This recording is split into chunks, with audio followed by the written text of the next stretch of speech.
Hello everybody, hope you all are fine. Open your English translation book at page number 63. আমরা eat, this, that, these are those এর ব্যবহার শিখছিলাম। আজকে আমরা 46 থেকে করব। দেখো কি আছে, এইটা হয় তার হাত ঘড়ি।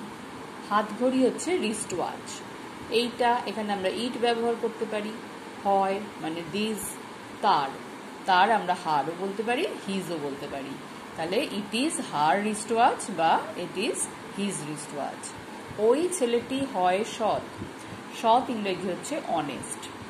ওই ছেলেটি অর্থাৎ ছেলেটা দূরে আছে, তাহলে দ্যাট বয় ইজ অনেস্ট। এই লোকটি হয় চোর। এই লোকটি অর্থাৎ লোকটা কাছে আছে, তাহলে দিস ম্যান ইজ আ থিপ। এই টেবিলগুলি হলো নতুন, এটা তোমাদের করে দেওয়া আছে। দেখো এই টেবিলগুলি অর্থাৎ দিস হবে, টেবিলগুলো কাছে আছে এবং অনেকগুলো আছে, তাহলে দিস টেবিলস আর নিউ।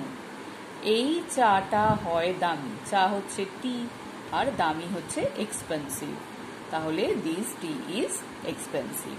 এইগুলো তোমরা সুন্দর করে তোমাদের বইতে লিখে ফেলবে, আর যেগুলো নতুন ওয়ার্ড শিখলে তার স্পেলিংগুলোও শিখে নেবে। সবাই ভালো থাকবে, বাই।